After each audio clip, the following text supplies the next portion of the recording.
Greetings, ladies and gentlemen. My name is Simon Radchenko. I'm a PhD student of the University of Turin of Tech for Culture, Technologies for Cultural Heritage PhD School. And here I'm presenting the research concerning the location of Kurgans of Tumuli in Ukrainian landscape, co-authored by my colleagues Dmytro and Svetlana Ivanova from Odessa, from Ukraine.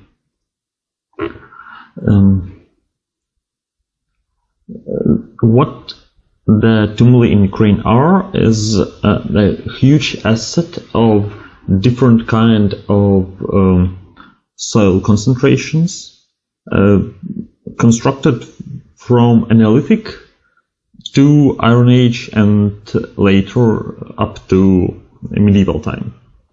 So the earliest Kurgans, the earliest tumuli in Ukraine dated back to 4th millennium BC, and their estimated number is 60,000, but actually there is much more due to the size. Obviously, Bronze Age ones and Neolithic ones are quite small, so it's really hard to detect them on the surface. Moreover, most of them were highly damaged or destructed completely by ploughing. So the most part of what we register by now is Iron Age, Scythian or Sarmatian tumuli that might be quite big. The one on the image is a Solocha kurgan. Its current height is like 12 meters, but according to what we know about it, the total height of it after the construction was like 20 meters or a little bit more. So most of this 60,000 is Iron Age ones, higher than 2 or 3 meters, so it can be easily recognized. Though there's no really reasons. There are no reasons to think that the number of Bronze Age ones or Neolithic ones are much smaller. The frequent asked questions about the tumuli, about the Kurgans in Ukraine, is why are they located exactly there? And that's something we will try to talk about today. Others is why there's a lot of reuse actions, and in fact it's hard to find the tumuli that were used just for once. Most of them were reused at least 1 or 2 times, maybe more, and there are some Kurgans in Ukraine that consist of 20 or more burials made in different times with time lapse like 1,000 years or even more. Sometimes one kurgan was created over another one, and etc., etc. So the ways of their reuse are quite different. Again, to the question of location is why. What is the patterns of their localization, of their location, of their placement? Was it like accidental, or there is some concept why are the tumuli located there? And what is the origin of this pattern, if the one can be found at all? So let's try to think about it. First of all, tumuli Kurgans in Ukraine is a construction under the soil hill, the soil the amount of soil, and this construction consists not only from central burial and some other burials that have been created afterwards, but might also include interrupted ditch, like the one on the image. And the structure of this might be quite different. It might be just a circle or interrupted circle, or a circle with additional construction like on the lowest picture. So there is really an amount of variance, and sometimes the ditches contain stone constructions or faunal remains, etc. The other way is stone circles. It is possible that these stone circles accompanied by ditches or by some artifacts, and it is possible that they are oriented astronomically in some way. So there are a set of researches concerning astronomical orientation of the stone constructions and why are they constructed like that. That's mostly how the construction under the kurgan looks like, if there is some. However, there are some unusual sites and unusual cases, and that forces us to ask the question about why it looks like that. And to begin to think about the strange cases and strange location and localization pattern, let's see a few special cases from the earliest time of kurgan construction from Eneolithic of Ukrainian Steppe and early Bronze Age of Ukrainian Steppe. Something not Tumuli-like, but probably related. The case number one is ditches without any kind of burial at Tumuli, and this is about the early Bronze Age sanctuary of Generalka. This is the site dated back to the very end of 4th millennium BC. It is located on Hortitz Island on the subtriangular promontory, and the territory of the site is bordered with segmented ditch, with interrupted ditch in a shape similar to European coastwheel enclosures. These ditches are oriented astronomically and also shown some spatial pattern, and moreover, the location of the site itself is quite special, as it reveals the great view from the hills of Hortitz Island to the down by Dnieper River, and on the other side of Dnieper River, so the view area is quite large. It was possible that this is Tumuli or kurgan or any kind of sacrificial burial construction, but by now, after 20 years of excavation, we might state that there is no soil hill or artificial soil constructions, and no burials that have been made at the early Bronze Age. However, what is curious is that late Bronze Age, like 1200 BC, the guys from Srubna culture created a burial site here with a set of stone constructions, which is definitely not related to the one from the early Bronze Age one. The other interesting case is the kurgan of Revova 3. This 3D model is restored through the archive data using Surfer and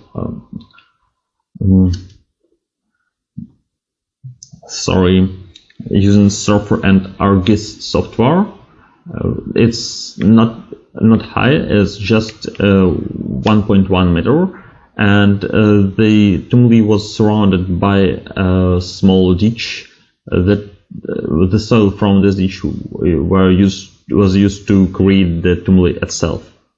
But according to the data from previous research, from Nikitin 2017 and Ivanova 2019, we know that the construction of the kurgan is quite complicated, and it was reused several times during Neolithic and Bronze Age, from early Bronze Age up to late one. And different constructions from that kurgan might be dated differently. So what we might say for sure that the earliest part, the Eneolithic structure, does not include any kind of external ditch or even the soil construction, the soil hill. So the earliest part is just a stone circle and small ditch around this stone circle without any kind of soil constructions. It's not a kurgan at the first place. However, afterwards, some people from Eneolithic and then early Bronze Age came there to create a kurgan right on the same place. The answer for such reuse, might be a social continuity through Eneolithic, early Bronze Age, or even late Bronze Age societies. However, this idea is not only hardly evidential, but barely provable. So it would be nice to have some more logical, provable, and recognizable pattern to explain this phenomenon of place reuse rather than site reuse. The following question here is what is so special about this place where the kurgan has been located? If we are talking about reuse, this is the reuse of special point, and this point is not the highest point of promontory. Yeah, indeed, the view from this point is great, but it is not the top of the hill. However, providing visibility analysis from this point and nearby points, it became obvious that the visibility area and visibility distance from this point is the biggest in the surroundings. So this point is the best to provide the visibility. This modeling is made in ArcGIS, assuming that the original height of Tumuli was 1.1 meter, which is definitely not true because this place has been slightly damaged by ploughing, and that the height of a viewer is no more than 1.7 meters. This is average numbers for such kind of analysis in information systems, so we used this. As our result is that the point of Revova 3 location is the best point for viewing at the surrounding of the site, and the visibility distance from this point is more than 25 kilometers down by the ancient river. Same pattern might be recognized on some other tumuli in Ukrainian Steppe. Probably on most of them, but we modeled 4 tumulis more. This one is Katarzyno, is much higher and much bigger and located on the great slope. And the visibility distance from here is also more than 20 kilometers. This is Salz, the huge burial site of several kurgans with huge visibility area also. And the one that is quite interesting also is Holodnaya Balka, which is located on the bank, almost on the bank of Black Sea. So the partially sea level is also visible from this kurgan. That's it. And again, all these points are the best viewing points among the nearest surroundings. So maybe this was the pattern. Let's check it. Taking all the data on one administrative district of Zaporizhzhia Oblast in Ukraine, Zaporizhzhia Oblast, we checked more than 1,000 tumulis, 1,000 kurgans, and located them on the ASRTM map, like you can see on this picture. And what is noticeable here, that all this tumuli has been located on the orographic lines of the landscape. So that's lines that are lines of watershed or water collection. And this is the lines that provide the best visibility among the other landscape places. What is more important, that the mutual visibility between different points are also quite important from time to time. This big blue dot is Mamai Gora, which is the biggest burial site in the Ukrainian steppe, and the yellow dot is Slocha Kurgan that I've shown before, one of the highest in this part of steppe. And the mutual visibility between them might be quite important because the site has been created more or less simultaneously, and distance between them are almost 20 kilometers. So would the Slocha be a little bit smaller, the visibility would be unreachable. However, with such parameters, it is okay and it is quite reachable. And again, all of these sites are on the orographic lines, so the pattern for their location are more or less clear here. And our claim is that it is connected mostly with the visibility parameter for these lines. So these points provide the best vision. Probably this is the answer for tumuli localization in Ukrainian steppe. And the more visibility area, the more chance that tumuli will be located right here, and the more chance that exactly this point, this place, will be reused for burial ceremonies. This pattern must be checked more and more, as we have really a huge asset of tumulis in Ukraine. However, it probably works for most of Ukrainian sites of that type. Even without any soil construction, the burial sites of that age mostly located on the place with great visibility area, with best visibility area in the nearest surrounding.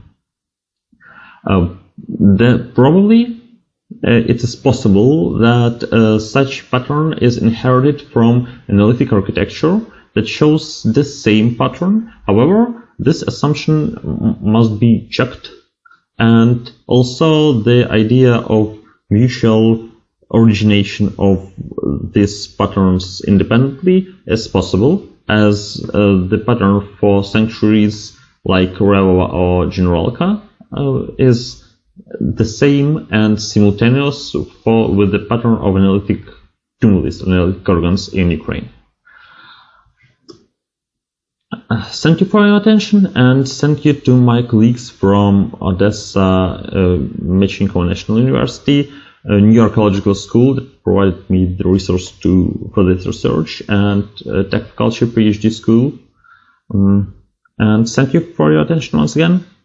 Bye.